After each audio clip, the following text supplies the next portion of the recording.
Oke. Selamat pagi Bapak Ibu semua. Jadi balik lagi. Sudah lama nggak buat video. Jadi balik lagi di video apa ini? Ya video analisa saham aja ya. Saya nggak tahu ini masuk video kategori apa. Jadi hari ini saya akan bahas satu saham yang pernah saya bahas, yaitu saham tak lain tak bukan adalah saham Bukalapak. Saham Bukalapak. Nah, saham Bukalapak ini kenapa, Franz? Jadi kalau yang ngikutin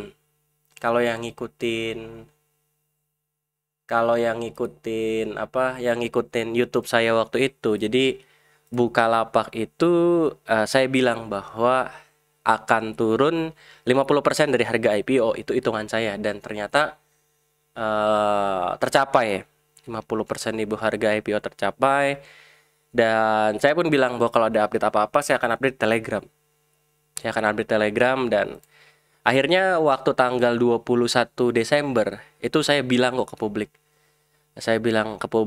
Awalnya saya bahas terkait window dressing, bahwa saya pikir, wah, Bukalapak seharusnya window dressing akan digerakin karena yang paling possible. Kenapa? Karena di Bukalapak itu banyak banget pemain gedenya, banyak banget institusinya. Jadi ya salah satu yang bisa dikerek adalah Bukalapak, dan karena Bukalapak ya tadi, selain udah porsi investor institusi banyak-banyak, dan lagi potensial loss-nya udah gede banget karena dari harga IPO udah turun 50%. Nah, nggak selang satu hari, cuma selang berapa jam doang. Saya broadcast ini jam 10, setengah 11 pagi, terus setengah 3 siangnya saya bilang bahwa saya buy Buka. For me, it's time to buy Buka. Swing stop loss below 400. Jadi stop loss-nya ini swing besar, stop loss-nya di bawah 400. Kenapa di bawah 400? Karena kemarin itu low-nya seingat saya di 4 sekian. Nah, jadi saya pakai patokan low di sini waktu itu. Pakai patokan low di sini, cuma ya biasa. Saya sadar bahwa pasti akan ada ekor. Maka dari itu saya selalu bilang swing below stop loss below 400, karena saya mau worst case aja kalau di bawah 400 dia break low lagi. Nah, ternyata di sini ada berita kalau CEO-nya mundur. CEO dia direktur utamanya mundur karena mau ada tugas negara. Lalu harga Bukalapak turun, kayak sempat ke 400 berapa nih? 408, 410, and then rebound lagi. Terus turun lagi, sekarang naik lagi. Nah, ini naiknya belum kemana-mana sebenarnya, maka dari itu saya mau coba bahas. Nah, Bukalapak. Jadi bagi saya Bukalapak udah beli. Alasan pertama ya tadi udah 50% dari harga IPO. Alasan kedua, akhirnya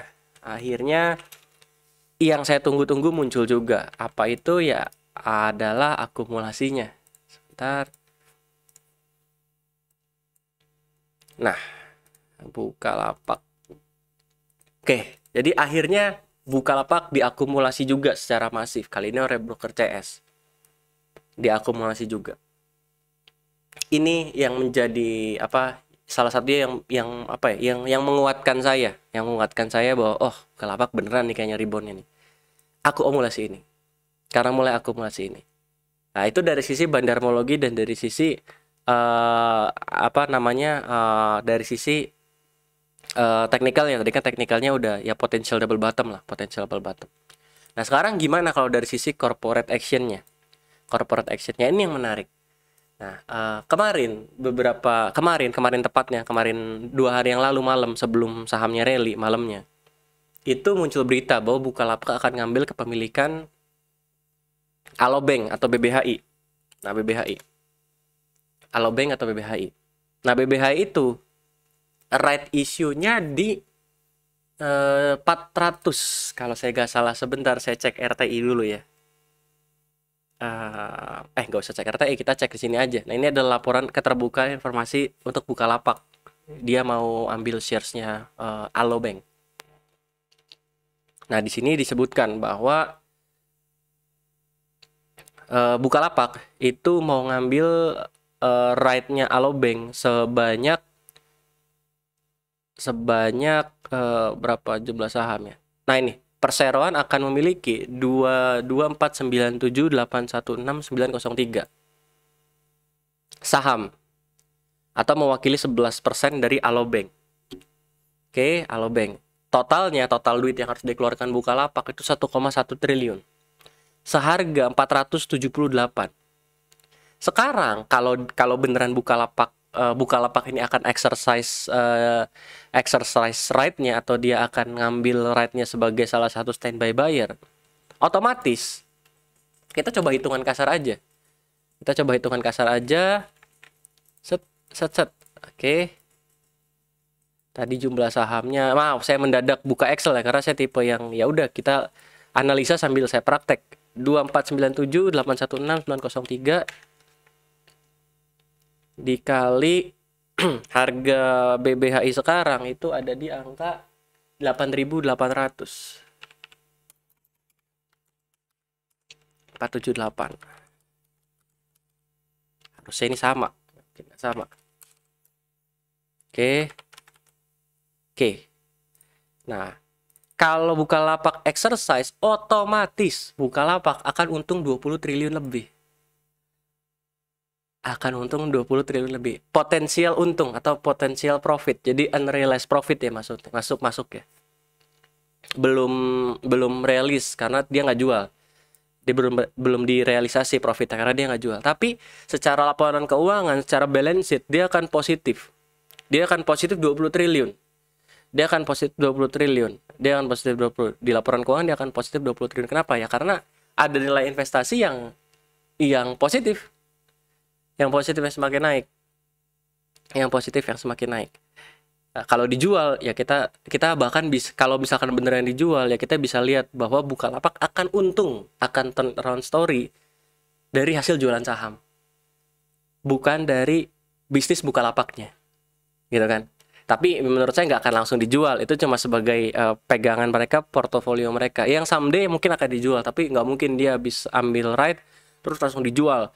Alobanknya juga mana mau kamu jadi standby buyer terus tiba-tiba langsung jual hari pertama right-nya habis, masa right-nya habis. Dia juga nggak akan mau, pasti udah ada agreement bahwa nggak boleh jual dulu ya, dengan ketentuan segala macam, atau memang mau ada rencana strategis untuk Bukalapak dan Alobank. Dana IPO Bukalapak belum dipakai. Bukalapak dan dipakai.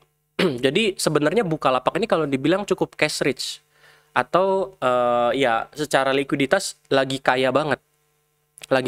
Jadi bukan mustahil Bukalapak dengan semua resource-nya, dia ada hubungan dengan Alobank nanti, dengan dia punya dana IPO belum dipakai nanti, itu dia bisa mungkin akuisisi perusahaan lain, mungkin dia bisa jadi holding investasi mungkin dengan uang sebanyak itu. Jadi nanti ke depan untungnya Bukalapak bukan dari Bukalapaknya mungkin, tapi dari bisnis lain yang akan dia akuisisi. Gitu kan, yang akan dia akuisisi. Nah, jadi seperti itu menurut saya Bukalapak. Jadi Bukalapak ya entah sih, menurut saya ini entah kebetulan atau memang sudah direncanakan. 50% dari harga IPO turun, teknikalnya oke, segalanya oke, dan beritanya pun menurut saya make sense. Jadi kalau saya nyari berita, itu saya pasti cari berita yang make sense, bukan berita yang rame aja, tapi yang masuk akal. Kenapa Bukalapak red issue di Alobank? Kenapa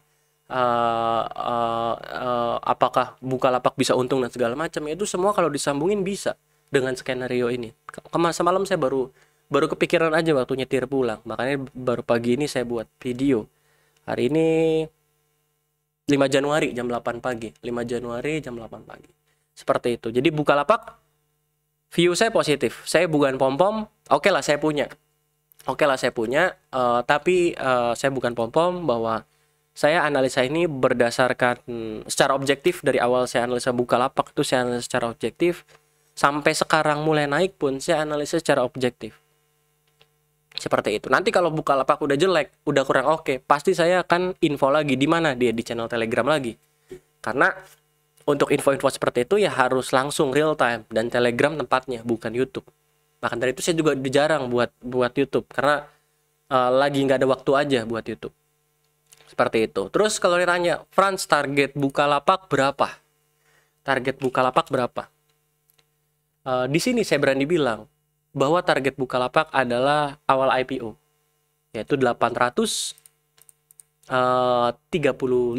let's see, IPO-nya seingat saya 835. Dan ini bukan sesuatu yang sulit. Bukan sesuatu yang sulit. 850, sorry, 850. Jadi 850 target Bukalapak. Bukan target yang sulit, mengingat skenario-nya make sense, skenario-nya possible. Dan lagi, kuartal 1 nanti infonya akan ada Goto mau IPO. Jadi kalau Goto mau IPO-nya bagus, mau IPO-nya market optimis lagi, ya Bukalapak mau nggak mau harus show off lagi, harus pamer kenaikan lagi. Seperti itu. Oke, dari saya cukup.